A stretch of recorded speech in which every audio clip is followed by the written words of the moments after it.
Ya lo hace. Pierna derecha, directo al arco. ¡Golazo! ¡Golazo! ¡Golazo!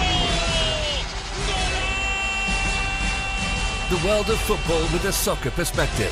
This is Soccer Today with Duane, Rollins and Kevin Laramee. Live on the Sports Podcasting Network. And good day, good night. Welcome to Soccer Today for July 26, 2018. We'll start with the Canadian review today, and a little later on we'll talk about what excites us about the upcoming European season. But first of all, good morning, Duane. Good morning, Kevin. Last night, Canadian Championship wrapped up its semifinals. To Ottawa was traveling to Toronto for the second leg of their semifinal. Montreal traveled to Vancouver for their second leg. Let's start with the first game that happened last night. Ottawa traveling to Toronto. It was 1-0 after the first game, a goal by Jonathan Osorio, and it finished 4-0, 3-0 last night for Toronto. Yeah, look, I watched the game last year. I've obviously watched all four of the Ottawa Fury games against TFC over the past 2 years. In the last year's series, ironically, considering how the play of TFC heading into last year versus this year just wasn't close. I don't know what exactly that was. And it's kind of funny because Ottawa was worse last year and Toronto was playing much better. And when you have the situation, maybe it's because Toronto didn't take them for granted this year. And particularly in the second leg, I just thought that from start to finish, it was just dominant from TFC. And that's to be expected when a big team, a bigger team, and in this case they are, plays the smaller team. The bigger team needs to dictate the terms. Otherwise, they're going to let that smaller team start to get the lead. And TFC just simply never let Ottawa get the lead. Ottawa looked pretty good for the end of the first leg and really good on set pieces. And I think in their USL season, there's a lot to really look forward to. They're just sitting on that final playoff spot right now. And I think that this is a team that Julian de Guzman has put together that's pretty good, that's going to be able to play to their strengths and can have a good finish to the season. And I look forward to that, and I will cheer them on every step of the way as they hope to make the USL playoffs this year. But in terms of their matchup with TFC, just the talent gap was obvious. And I from TFC's perspective too, the talent gap was obvious, but it was the Canadian kids, the young Canadian kids that were getting it done. And, Jonathan Osorio, early, he's got the front foot on the MVP of the tournament so far with the 2 goals in both these games, and his 13th goal in all competitions this year. No one on earth would have picked that. He's got the upper hand in the MVP of the team this year, never mind this tournament. He's TFC's MVP so far in 2018, in my opinion. But Jonathan Osorio scored another goal last night, the third, I believe, for Toronto, and it ended up 3-0 last night, 4-0 on aggregate. Anything we can take out of this game? Of course, there was some rotation yesterday, and Josie Altidore was playing. Is this into the mindset of getting Josie back to full form? Yeah, 100%. He played first half. Jordan Hamilton played the second half. Jordan Hamilton got a goal in game 2. Yeah, absolutely. I mean, I think that they wanted to get him another run out. Mavinga as well. And we always talk about Josie, and we ignore Mavinga, who is an incredibly athletic defender and if healthy, one of the best defenders in this league. Both of those players got some time yesterday, and both of them excelled and looked great. Mavinga was every bit. He looks like he's got his sharpest best back, and that's huge. But in terms of Josie, I think they wanted to get him just a little bit more time because he's going to start on Saturday. And they need every push. They need 3 points pretty much every week out. Maybe if they win 3 or 4 in a row in MLS, they can afford to drop a point here and there, but they really need to get in a roll in MLS, and this was about getting Josie healthy. And once they got that goal in the first half, which was massive for them, I think really at that point they went, okay, we can relax a little bit. I'll tell you, Kevin, one scene was it was pretty lackluster for the first 20 minutes or so. I think Ottawa was trying to slow things down, and Toronto just wasn't quite firing quite yet.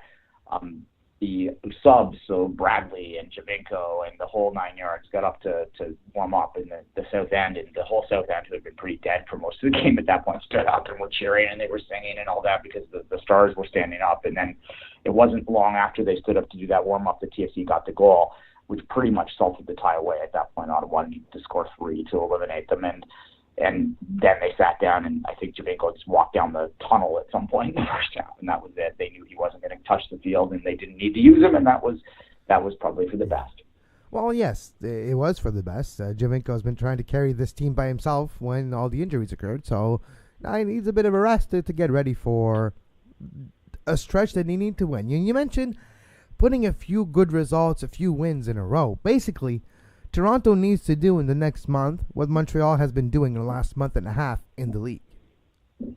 Yeah, and well, they've got 3 in a row, all competitions. Ottawa, obviously 2 against Ottawa, but from a confidence standpoint, I don't want to ignore that. But you're right. I mean, I was talking to a friend last night after the game. I went out to have a little bite to eat after, and we were chatting about TFC, and we agreed that kind of we were a little bored of TFC, as stupid as that sounds, and they were just too good at the start of the year, and the CCL run kept us interested. But in terms of MLS play, it's almost for the best from a narrative standpoint that they've dug this hole, because now it's interesting again. Kind of. It's still interesting when you see your team above that red line.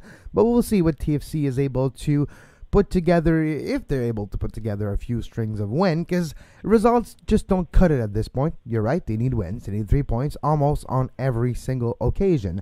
Now let's move to Vancouver. Montreal put up a little bit of a rotated lineup as well last night. Piatti, Alessandro Silva on the bench to start the game. And it made a difference. And Jordi Reyna scored early at the 18th minute to put things level in this tie. And then a soft penalty call buried by Kamara, which Diop was actually really, really close to saving that penalty, like an inch away. He actually saw it pretty good, was able to guess the right side and almost stopped it. Would have changed everything, but he didn't. And 2-1 at that point on aggregate, 2-0 in the game. Montreal then brought on Alejandro Silva and Nacho Piatti. The game changed. Montreal was able to create more attack, but weren't able to finish. There was a few good chances, a few shots by Piatti, one deep from Tyler that were just not on target, and a few other instances. Montreal, if they would have got that goal late in the game, they would have moved on with the famous away goal, but it wasn't meant to be. The Voyageurs Cup is going to have to wait another year before it comes back home. Sure, yeah, the all-time leading winners of the Voyageurs Cup are, of course, Montreal, who won it, all of them, in the pre-Canadian Championship era.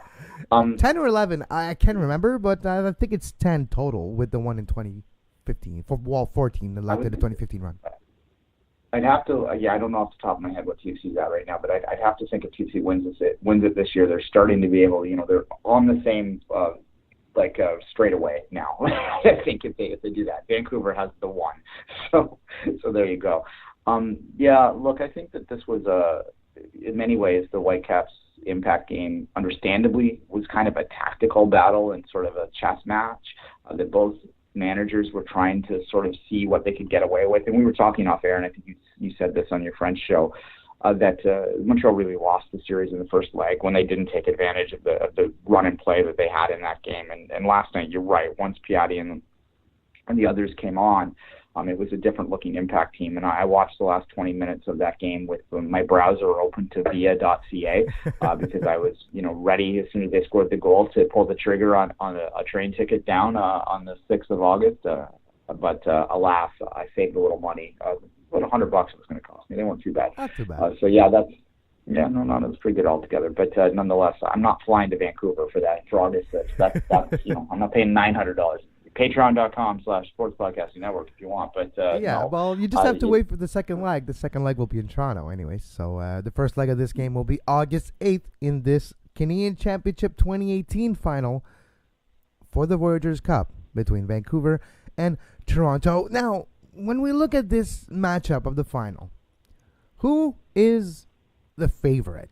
Is it Vancouver, even though in the league that they're struggling a bit? They're going down the standings as we speak. But they showed, at least in the last 2 weeks, that they can afford to put a B lineup, to be nice, maybe a B- lineup in the first leg, and get the job done at home. Can they put a strong lineup for the first game at home and then hope that the amount of goals they could score could be enough? Because you mentioned Montreal, that's where they lost this tie, is last week in Montreal when Jackson Amel hit 2 posts and got a goal disallowed for being offside. The game would have been totally different if Montreal went to Vancouver 2 or 3 goals up. No, for sure. The answer to that question, and I don't want to this is not a hot take show, so people will understand this. I'm not going to give you a hot take on that. The answer is it depends on what TFC does in Vancouver. I think to beat a man, you have to beat the man in general, but so I will make Toronto the slight favorite because they are the champions. They are the defending champions of everything, as we know, including this title for two runs in a row now. So you have to make them the slight favorite, and they do as a club prioritize getting to the CCL again. I think they like those winter games, and as much as it screwed up their season now, I think that's something they really want to do, and it will allow them, especially if they miss the playoffs this year, it will allow them to sort of point to and say, look, we had injuries and we didn't necessarily get this done, but at least we reclaimed this and we have a chance to reset and really go for everything moving forward next year.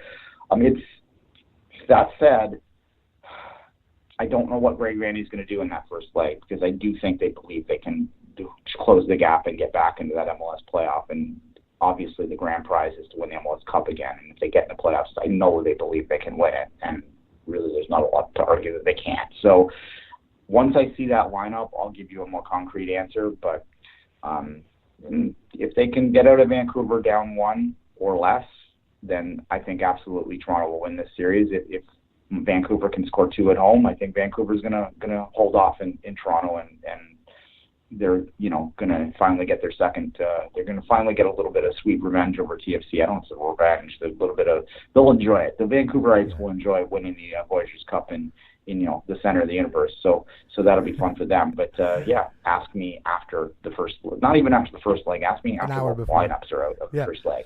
Yeah, maybe. But here, what I find interesting too is the way Vancouver played yesterday, and it was mentioned on the broadcast, and they played a bit more free. It's like they were liberated of a certain situation. Was the Alphonso Davies quote unquote saga? Because it wasn't really a saga. We all knew who was going to sign somewhere. Come on, we can see things with our own eyes. We knew the writings were on the wall, as we say.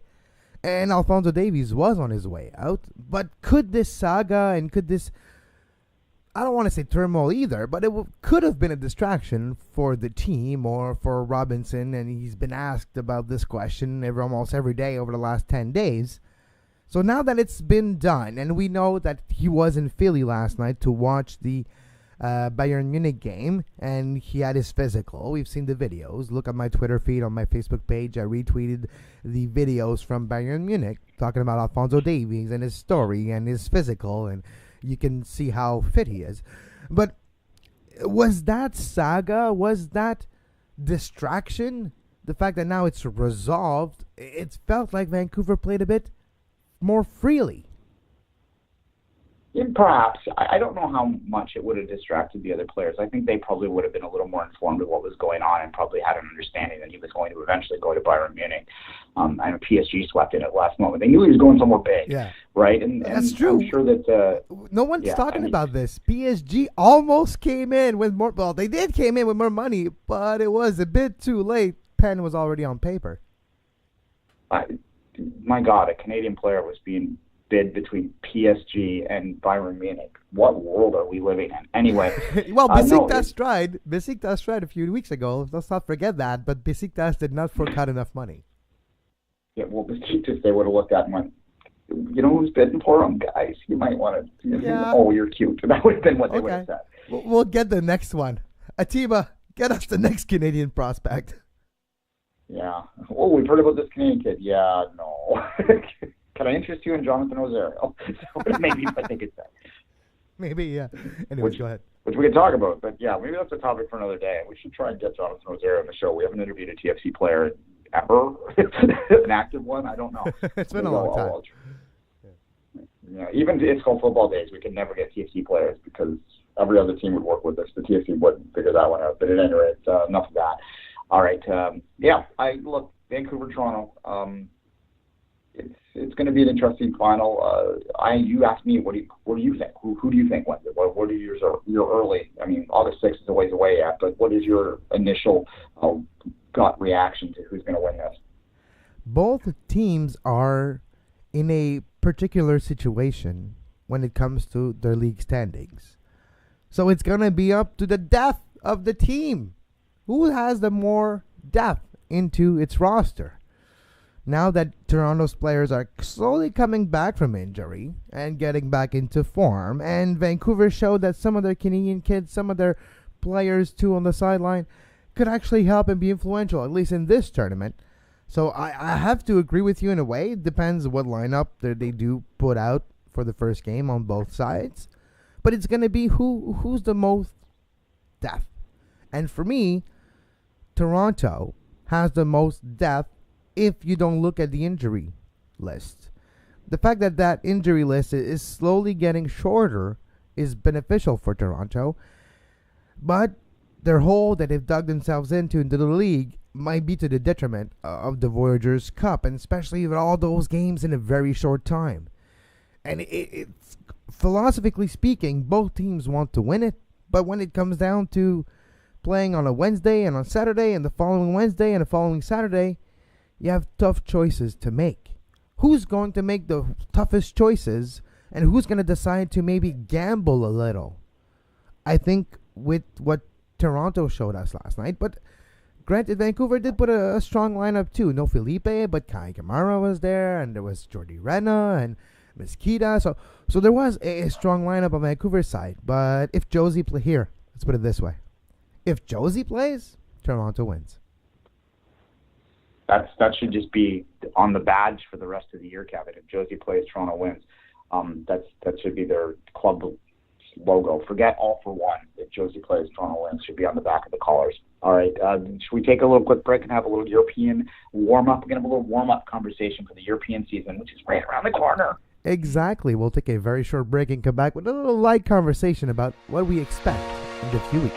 You are listening to Soccer Today. Follow us on Twitter at SoccerTodaySPN and like our Facebook page, facebook.com/Sports Podcasting Network.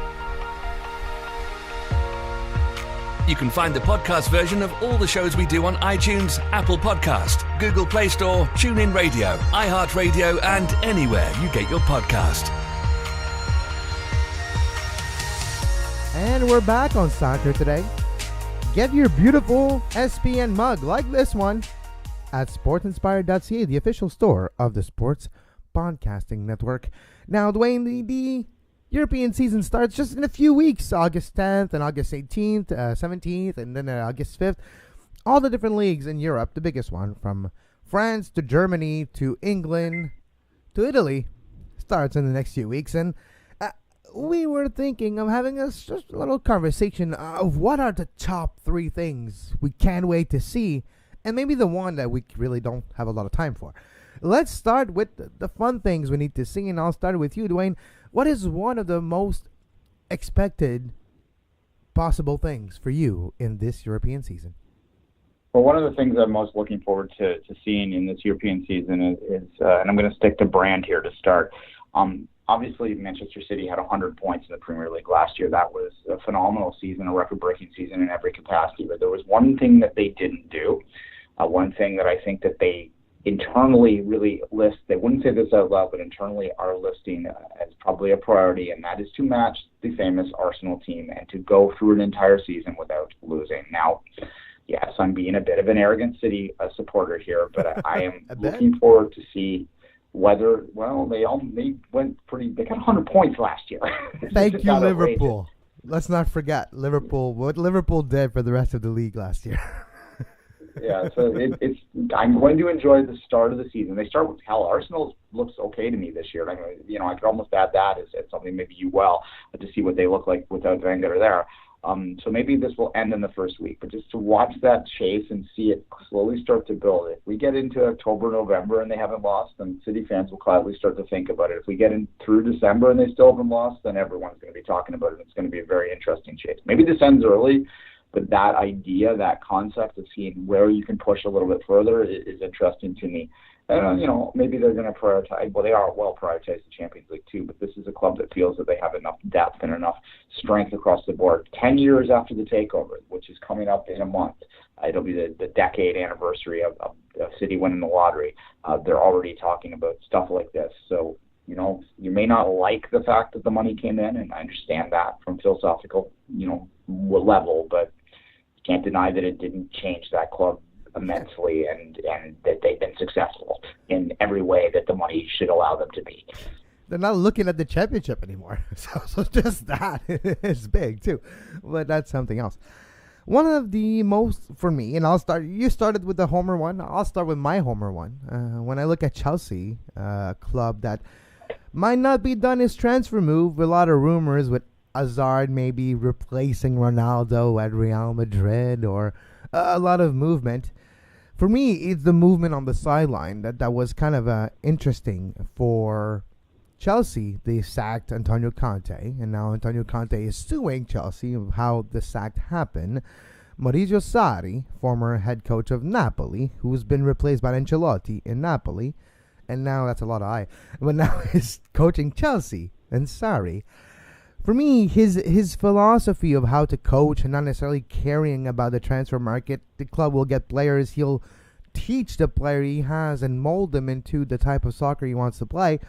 For me, that's important because we forget sometimes how the team aspect, how the actual philosophies, instincts, how you want your club to play over a full season, over different competitions, can be important. Now, if Hazard stays or goes, there'll be a big difference. But the fact that Conte already left maybe tells you that Hazard might be staying, and the fact that he rejected 3 bids for Willian from Barcelona, it makes a big difference too. The Chelsea team could be maybe, I wouldn't say back as a title contender off the hand, but if they have a good few results at the beginning of the season and their shape and their philosophies of how they play evolves, they could be a title contender in 2018-19.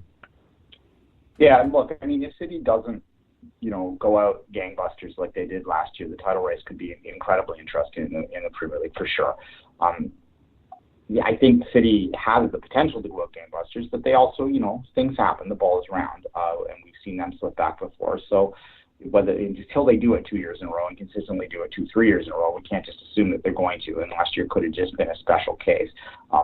Certainly it was a special case, but they could slip back for sure. And if they do, both Chelsea, Liverpool, I even just said I think Arsenal is going to be interesting to watch this year as well. So yeah, the Premier League just in general, I'm excited to see again. It is something that I love. It's like it's when I don't have Premier League soccer on a Saturday morning, I don't even quite know what to do with myself. This summer's been a little bit easier because because of the World Cup, but yeah. All right, let's go with your second. Yeah, let's go with your second story. You can't wait for. All right, I'm going to go south of England. I'm going to talk about La Liga, and obviously with Ronaldo leaving and with that, I think Barcelona very close to a turnover. Messi's got a few more years left. I'm not going to say that, but there's changes happening at Barca, and the changes happening at Barca very soon. And I look at that entire race, which has been kind of boring over the years, and I look at this very little engine that could. It has consistently been there in Atletico, and I wonder if this is the year that we're going to get a true three-way race in La Liga, like we had a few years ago when Atletico Madrid did win. Well, it was only two-way race at that point because Real Madrid slipped back pretty badly. Yeah. I think that it's going to be a fascinating season in La Liga, and I think that I truly do think that Atleti does have a chance to compete with the big boys. And it might just be a small window. This might be, once every 6-7 years, there's a chance for another team to step up and challenge the two big boys there. And I think this might be that season that, the transition at Real Madrid is going to be fascinating to see what they can do without him, whether you're still an immensely talented team. Let's not kid ourselves, but there's going to be a transition because he was a true difference maker, which, made that what the difference maker does. It made the difference between close games. And, they dropped 2 or 3 points here and there, and suddenly the race is up for grabs in my mind because these other teams are able to take more points off of them. You're going to look at just, Barca's obviously the champion, so they're the one who has to drop back to make this a title race. But I do, as I said, I think that they are just getting just that 1 year older, and their transition has to happen sooner rather than later. And it's going to be interesting. I'm fascinated to watch La Liga play out this year. And who knows? Maybe I'm wrong. Maybe it'll be, Barca 100, Real Madrid 95, Atleti, and the rest again. But I think it's going to be interesting to watch. For me, the second thing that I'm looking forward to is to see if Juventus will actually lose a game in 2018-19, at least in Serie A. because they had the best roster in the entire league to begin with. Then you add Cristiano Ronaldo. Well, what is it going to happen? And just, we haven't talked about them, but last week the figures of his medical were made public. And he's in better shape than a 20-year-old at 33. The guy's chiseled. The guy looks like a statue. If you would see a statue that way, by the way, not the statue of his face that we saw, which was terrible, but a statue of his body, he's more chiseled. Like a statue like this, we would be thinking, yeah, that's not a real portrayal of a human being. You cannot look like this. Well, I guess you can. And Ronaldo's making all of us a bit aware of our lack of 8 abs and other 7% body fat. Anyways, Ronaldo and Juventus. What is going to be the impact of a Ronaldo? We already seen the financial impact in the amount of jerseys sold and the amount of season tickets sold. Now, can they translate that into maybe an undefeated season? Maybe a Champions League trophy? That will be interesting to me. Yeah, Juve will be all about the Champions League this year. They're going to win the Serie A with on a canter. Like I can't see Napoli challenge them, and Napoli is really the only other team I think even remotely in the conversation. So I don't know if Serie A is going to be interesting so much. It's going to be, but the Juve certainly will be. In the same way that PSG is interesting on every year, right? And PSG, I don't have them listed, but I could. I find them fascinating to watch. I do actually watch a lot of PSG games. Mbappe, come on. Yeah, watching Mbappe will play, just watching him run. Duane, did you know this? That he played the semifinal and the final with a back injury? Jeez, no one knew. It was like one of the very rare instances where they were able to keep something under wraps. Yeah. I want to see a match race with Mbappe versus the 100-meter sprinter at some point, too, at this point. If you really want to get outside the box and you're thinking, yes, I think on the track that the sprinter wins, but I think on the field Mbappe would win. It's so fast. Well, we talked about this during the World Cup, right? If you just have a pure Bolt versus Mbappe on a track, Bolt will destroy. Go onto a grass surface and put a ball at their feet, Mbappe wins. Yeah, fair enough. All right, the last one I have, Kevin, and I'm going to go a little, I don't know if it's homerish or not, but it's I'm going to go with the young Canadian and American players. The obvious, Pulisic, we've been watching for a while, and we're going to see what happens to him, and that's going to be a fascinating story to play out. We've talked Davies to death over the last week. He's going to be a fascinating player to see what he does and where he plays in January. I'm very much interested to watch those two stories play out. But this one story that I personally have a lot of vested interest in, and this isn't going to play as big outside of Voyageur circles and maybe bitter Orlando City circles, is Kyle Larin. And to see what Kyle Larin can do. Yeah, and whether he gets consistent playing time and what happens to him. I'm fascinated because Kyle Larin has reached a certain peak in his career where he's at a precipice. He either has to become that player that we think he can be, or he evens out and he's just, I don't say just flippantly, he's another Paul Pescasolido. He's another, which would be great for Canada. That's a decent level. Paul Pescasolido only ever got to a certain level. You know what I mean? Like whether Kyle Larin can break through that ceiling and become a player that's known outside of niche circles, or whether he's just going to level off at this point. And I think that we're going to know this answer. The answer to this question come soon. December, maybe March at the latest. I agree with you. And the fact that Kyle Larin was having a better second part of the season last year, and we saw him do some braces, we saw him score a few goals, and getting to a confidence and being more on the field could be a good way. And I'll finish the show with mine. We don't have time for our things we don't like, so we might be touch on this tomorrow. But I'll finish with this. Balou is still with Barcelona, but not B right now. He's with the first team. He's in the United States with Barca's U.S. tour. I'm happy. I'm interested to see what's going to happen with Balou. Not on the Canadian side. No. That's not going to be decided in the next 6 months. We'll see. But for Balou, can he bridge from Barcelona B, which actually got relegated to La Liga 3? I don't know how you call it, but the third division in Spain. Could Balou make his way into the first team of Barcelona and be included on a weekly basis, at least in the 18, and maybe get a chance to play with Barcelona? For Canadian fans, for North American fans, MLS fans, former Montreal Impact fans, this could be interesting. And he is included in the Barca's U.S. tour. So the coach wants to see what Balou can do. And we've talked about, well, now that Barcelona B is being relegated, is he going to move away? Is he going to change the address? Well, maybe it was a blessing in disguise, because maybe now he can find himself a spot in the first team.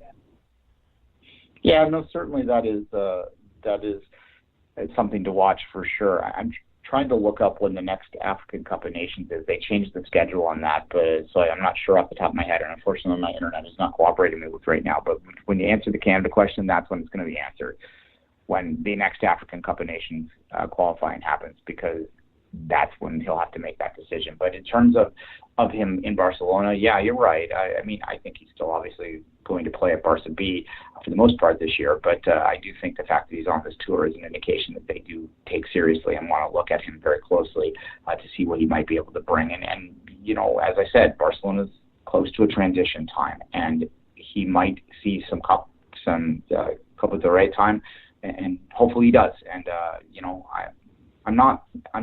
You know, when Owen Hargreaves was making these decisions, I was very anti Owen Hargreaves, but now I'm a little bit more older, philosophical. Yeah, and I want him to choose Canada, but I'm not going to lose my mind if he doesn't. And you know, it's still a victory for the Canadian system when players that come from the system play at a high level, regardless of what they do. I'm actually more reflective of the Owen Hargreaves years now that I am older. That I think it is. I still disagree with his decision, and I particularly disagree with how he made the decision in terms of him having that video crew that was there and lying directly to the face of the reporters. That's what really irritated me too, and still always will. But I do think that it did help Canadian soccer because he was Canadian, and everyone knows that. They know in Germany that he was a Canadian. They don't think that he grew up in England. They know exactly that where he's from. And I was reading some of the Davies stuff, and Hargreaves' names come up because it's a natural comparison, especially if you're clueless about all the sort of, you know, the small little group of us that don't like him.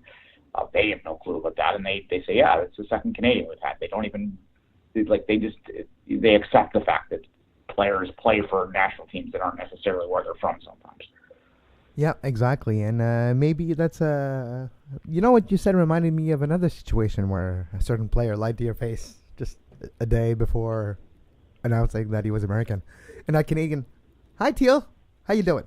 All right, that'll be enough for today. We'll be back tomorrow with our last show live for a week. We're taking a week off. We'll have some pre-recorded shows dropping at the usual time next week. Some interviews that Duane and I have been working on, so you'll have some great content next week as well. No live shows on YouTube next week, but as always, you can follow Duane on Twitter at 24th Minute, myself at Kev Laramee, and we'll be back tomorrow with a weekend preview and our preview of the things to come in the following days. And until tomorrow, as always, visit sportsinspired.ca for your great merchandise inspired by the beautiful game and other sports, and the official store of the Sports Podcast Network.